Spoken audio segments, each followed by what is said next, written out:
Hello students, class 9। তো দেখো, বাড়িতে তোমরা সবাই ভালো আছো এবং সুস্থ আছো আশা করি। তো এই যে তোমাদের যে একদম গণিত প্রকাশ বইটার ভিডিও করা আমরা স্টার্ট করে দিয়েছি। তো ভিডিও করতে করতে আমরা আসলাম 7 নম্বর ভিডিওতে। তো তোমাদের যে অপনয়ন পদ্ধতি আমি শেখাচ্ছিলাম, অর্থাৎ ওই আজ কোর্সে দেখি 5.3 আর পেজ নাম্বার হচ্ছে 60। তাহলে এই অপনয়ন পদ্ধতিতে আমরা এর আগের ভিডিওতে আমরা 4-এর অঙ্কটা আমরা ভালো করে একদম শিখিয়ে দিয়েছি দুটো পদ্ধতি দ্বারা। তো একই রকমভাবে আমরা 5-এর দাগের অঙ্ক করব। তা দেখো, এখানে আমি আগের ভিডিওতে আমি উল্লেখ করেছিলাম যে এই 5, যে এই যে মানে কোষে দেখি 5.3 এর 4-এর মানে 4-এর 5, আর কোনটা বলেছিলাম 8-এর অঙ্ক 8, আর কোনটা বলেছিলাম 9-এর অঙ্ক, আর কোনটা বলেছিলাম 10-এর অঙ্ক। এই যে কটা অঙ্কের ক্ষেত্রে এই কটা অঙ্ক হচ্ছে স্পেশাল অঙ্ক। কেন বলছি স্পেশাল অঙ্ক? কারণ এই 4টে অঙ্কের ক্ষেত্রে হরে দেখো এক্স আর ওয়াই আছে, আর বাকি অঙ্কগুলোর কিন্তু হরে কিন্তু কোনো এক্স ওয়াই নেই। তাহলে এই 4টে অঙ্ক আমরা একটা নির্দিষ্ট নিয়মে করব, আমাদের অন্যরকমভাবে করতে হবে। তাহলে দেখো মানে কেমনভাবে করছি দেখো। তাহলে এই কটা অঙ্ক তোমরা বইয়ে এমনি দাগ দিয়ে রাখো যে সেম টাইপ বলে। তাহলে 1 নম্বর, তাহলে আমরা এইভাবে 1 নম্বর লিখব, ডট ডট করে 1 নম্বর লিখব, এটাকে ডট ডট করে আমরা 2 নম্বর লিখব। এবার এখানে দেখো মানে হরে ওয়াই আছে, তাহলে এটা আমরা লিখব যে প্রথম পদ্ধতি, প্রথম পদ্ধতি বলে লিখব। তাহলে মনে করি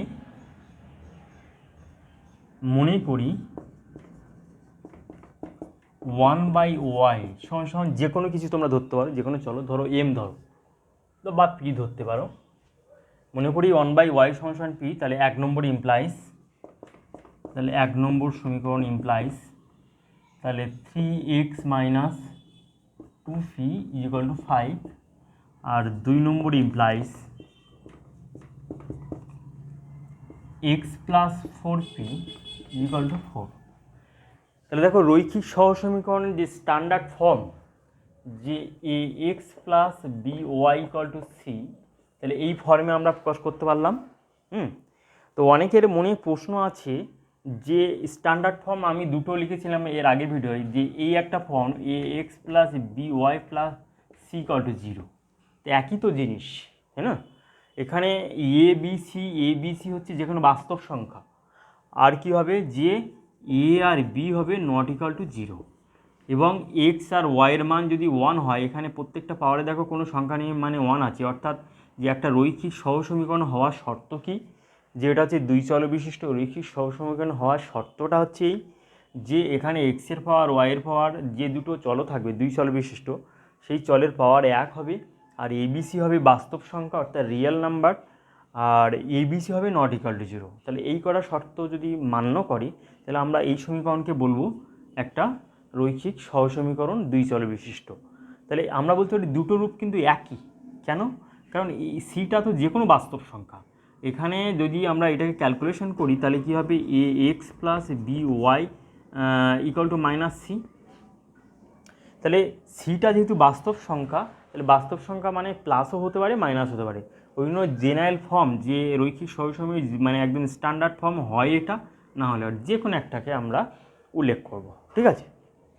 এবার দেখো, তাহলে আমরা রৈখিক সহসমীকরণের যে জেনারেল ফর্মে আমরা প্রকাশ করলাম বা স্ট্যান্ডার্ড ফর্মে আমরা প্রকাশ করলাম দুটো সমীকরণকে। দেখো যে আগের যে সমীকরণ সমাধান করেছিলাম সেই একই রকম রূপ।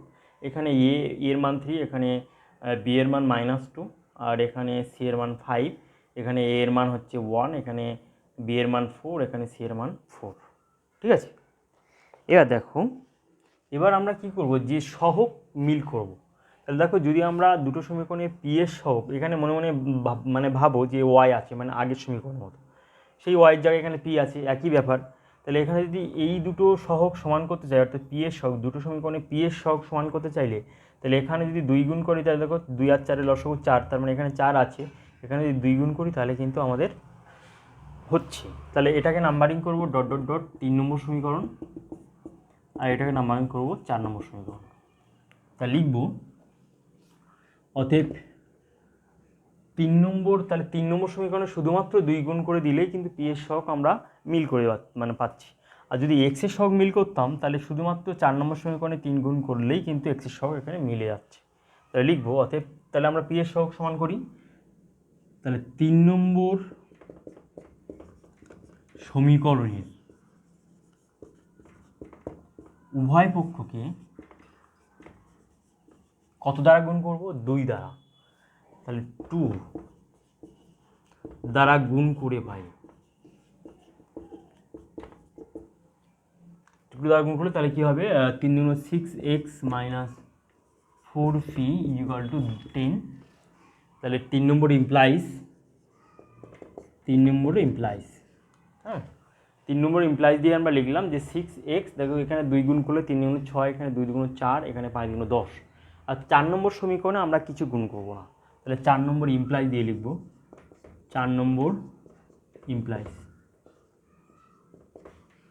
4 নম্বর সমীকরণ তাহলে কী হবে? x plus 4p equal to 4। তাহলে এখানে দেখো 4p মিল হয়ে গেল। এবার আমরা কী করবো? নিচে একটা দাগ দিয়ে লিখব যে যোগ করে পাই, যোগ করে পাই। তাহলে কাটা, তাহলে 7x ইকুয়াল টু 14, তাহলে বা x সমান 14/7 সমান 2, কাটাকাটি করলে 2 হচ্ছে। তাহলে আমরা পেয়ে গেলাম যে অতএব x সমান 2।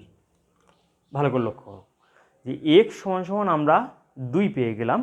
এবার এই x সমান 2টা আমরা যে কোনো একটা সমীকরণে বসিয়ে দেবো। তাহলে অতএব x সমান 2 হয় 3 অথবা 4-এ বসিয়ে দেবো, কারণ 1 নম্বর আর 2 নম্বরকে আমরা একটি স্ট্যান্ডার্ড ফর্মে প্রকাশ করলাম। সেই স্ট্যান্ডার্ড ইকুয়েশনে আমরা x ইকুয়াল টু 2 আমরা আছে মানে একদম বসিয়ে দেবো। তাহলে আমরা যদি 3 নম্বরে বসাই কী হবে? x সমান 2, 3 নম্বর সমীকরণে বসিয়ে পাই। তাহলে 3 নম্বর সমীকরণ আমার এটা ছিল, তাহলে 3 × 2 মাইনাস 2p ইকুয়াল টু 5।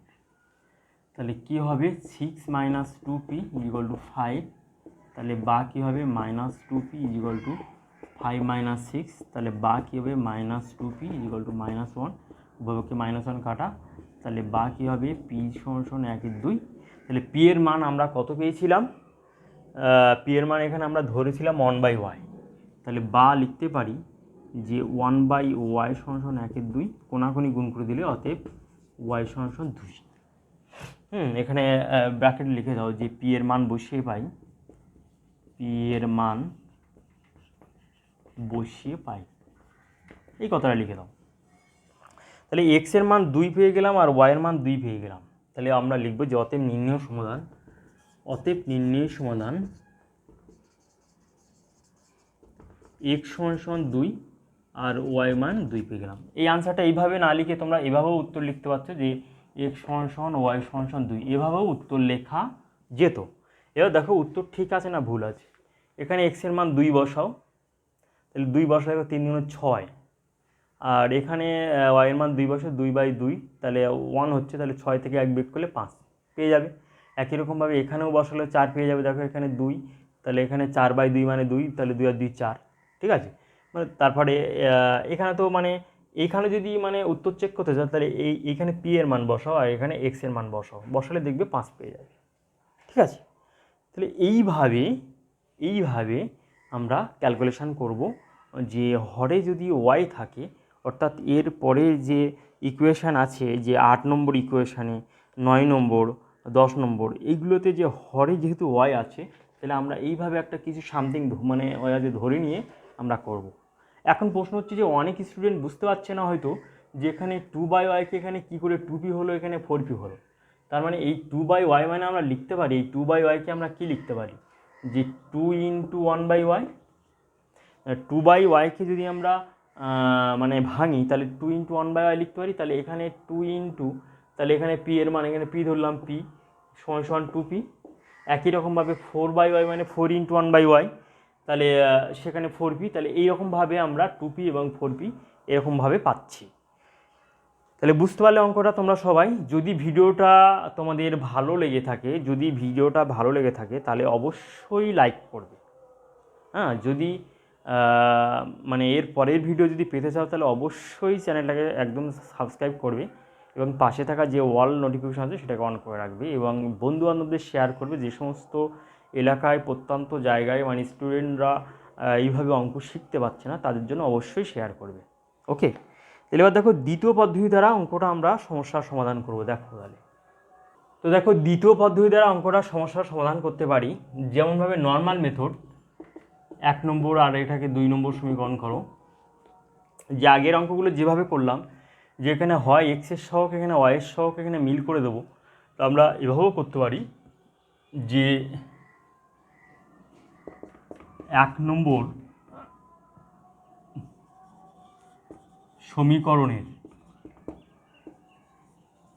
উভয় পক্ষকে কত দ্বারা দেয়, এখানে দেখো 2/y এখানে 4/y যদি আমরা মিল করতে চাই তাহলে কি হবে, তাহলে এখানে যদি লবে যদি 2 গুণ করে দেওয়া যায় তাহলে দেখো লব আর মিল মানে এখানে মিল হয়ে যাচ্ছে। তাহলে এভাবে গুণ করতে পারি যে 1 নম্বর সমীকরণে উভয় পক্ষকে 2 দ্বারা গুণ করে পাই। তাহলে 2 নম্বর ইমপ্লাইজ 1 নম্বর ইমপ্লাইজ,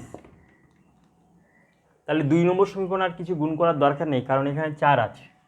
তাহলে 2 দ্বারা গুণ করে পাই, তাহলে 1 number implies 6x minus 4/y equal to মানে 2 দুগুণ 4 আর 3 দুগুণ 6 আর 5 দুগুণ 10। আর 2 নম্বর ইমপ্লাইজ যা আছে তাই, তাহলে x plus 4/y equal two 4। এবার আমরা যোগ করে পাই,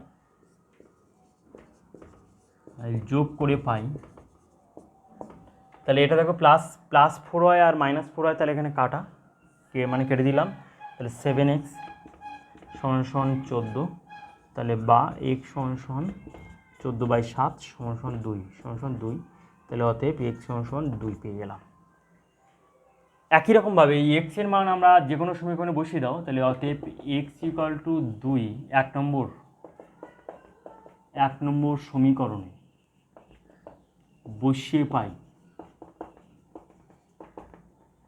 তাহলে 3 × 2 - 2/y ইকুয়াল টু 5। হ্যাঁ, তাহলে দেখো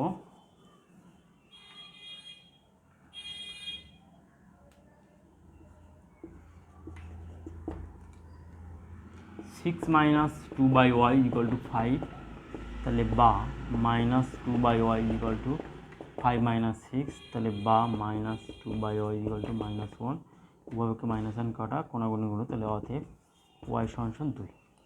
তাহলে অতএব নির্ণয় সমাধান x সমান y সমান 2। এভাবে তোমরা উত্তরটা লিখতে পারো যে প্রত্যেকটা x আর y এর মান দুটো 2, তারা প্রত্যেকটা সমান, তাহলে x সমান y সমান 2। ওকে, তাহলে তোমরা দ্বিতীয় পদ্ধতি দ্বারা এইভাবে অঙ্কটা তোমরা সমস্যার সমাধান করতে পারো। একই রকমভাবে অঙ্কটা আবার তৃতীয় পদ্ধতি দ্বারা করা যায়, যে এখানে এক্সের সহগ মিল করলে, অর্থাৎ 2 নম্বর সমীকরণে যদি 3 দ্বারা গুণ করে দাও তাহলে কিন্তু এখানে এই পদ্ধতিতেও মানে 3 নম্বর পদ্ধতি দ্বারাও সমস্যাটা সমাধান করা যায়। দেখো তাহলে মানে করছি যে দেখো, তাহলে দ্বিতীয় পদ্ধতির অঙ্কটা তোমরা সম্পূর্ণ বুঝতে পারলে। তো এবার আমি মুছে দিয়ে 3 নম্বর পদ্ধতি করবো। দেখো 3 নম্বর পদ্ধতিতে অঙ্কটা, তো দেখো 3 নম্বর পদ্ধতি, তাহলে আগের বার আমরা মানে ওয়াইয়ের পার্টটা মিল করেছিলাম, এবার আমরা এক্সের পার্টটা মিল করতে, তাহলে এবার লিখবো যে 2 নম্বর সমীকরণের উভয় পক্ষকে কত দ্বারা, এখানে 3 দ্বারা গুণ করে পাই, 3 দ্বারা গুণ করে পাই, শুধুমাত্র 3 গুণ করলে এখানে কিন্তু মিল হয়ে যাচ্ছে।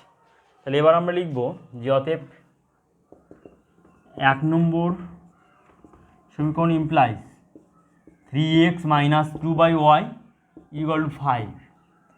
2 নম্বর সমীকরণ implies 3x plus 3 × 4 = 12/y equal to 3 × 4 = 12। ঠিক আছে, তাহলে 2 নম্বর সমীকরণে আমরা 3 দ্বারা গুণ করছি, তাহলে গুণ করে এই রাশিমালাটা আমরা পাই।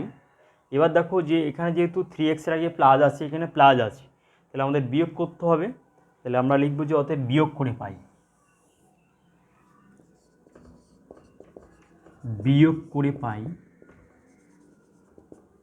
তাহলে এখানে বিয়োগ চিহ্ন দেবো, এখানে বিয়োগ চিহ্ন দেবো, এখানে বিয়োগ চিহ্ন দেবো, তাহলে এখানে কাটা যাচ্ছে, দেখো প্লাস মাইনাস 3x এখানে কাটা। আর এখানে যে 12/y-এর আগে যে প্লাস চিহ্ন ছিল এই চিহ্নের কোনো কিন্তু আর মূল্য নেই।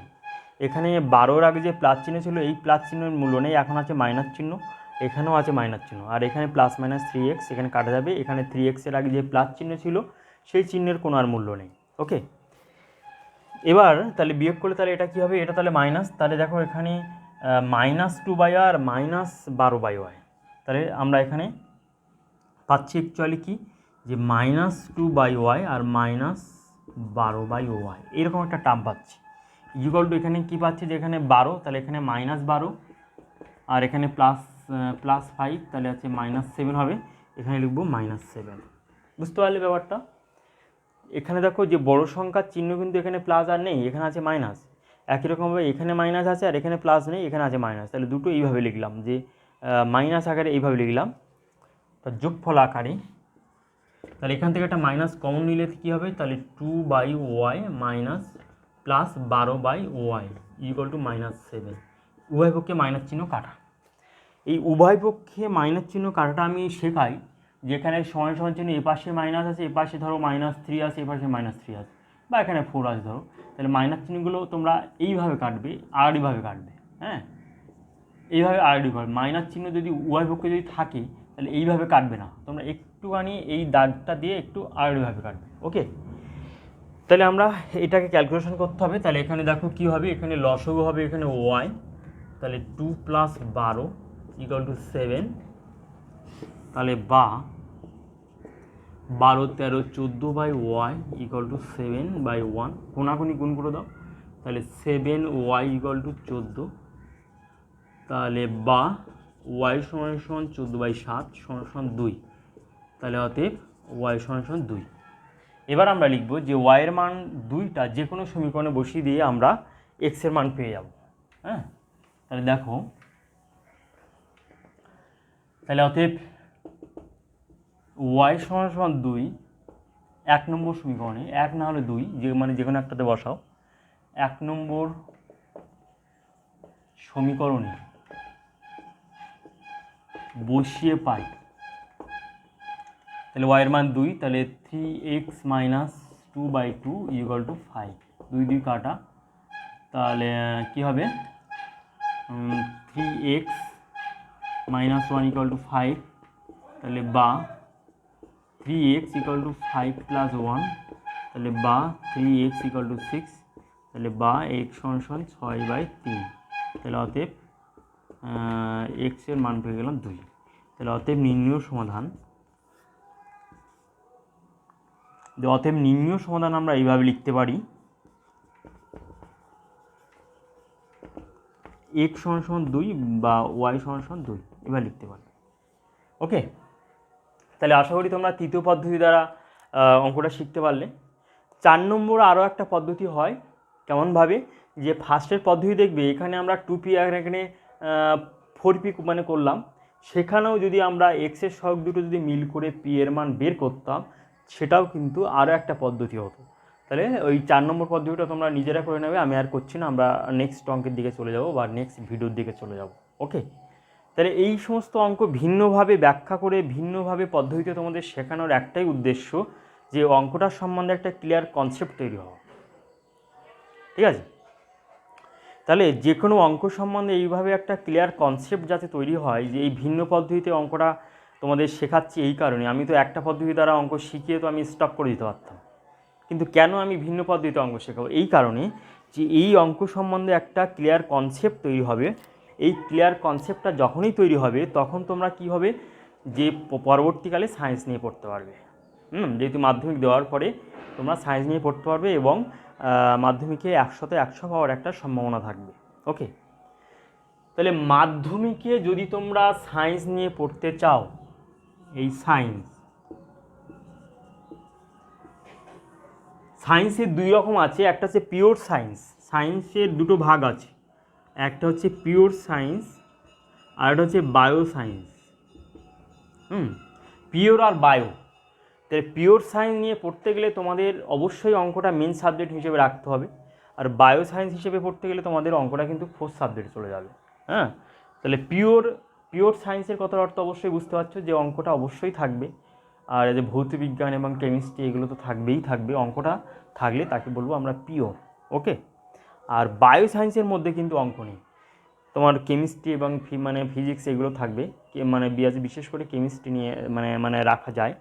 হ্যাঁ, তাহলে অবশ্যই তোমরা বুঝতে পারলে এই পিওর সায়েন্সে পড়তে গেলে এই অঙ্কটা ভিন্ন পদ্ধতি শিখে রাখলে অঙ্কটা সম্বন্ধে একটা ক্লিয়ার কনসেপ্ট তৈরি হবে, এবং মাধ্যমিকে 100 বা 80% বা 90% পেয়ে গেলেই কিন্তু তুমি 11-এ তখন সায়েন্স নিয়ে পড়তে পারবে। ওই জন্য মানে এখন থেকে অঙ্কের ভিতটা তোমরা শক্ত করে নাও। ওকে বাই, তাহলে এর পরের ভিডিও আমরা করব 6 দাগ থেকে। তাহলে পরের ভিডিও পাওয়ার জন্য অবশ্যই তোমরা অপেক্ষায় থাকো। Okay bye.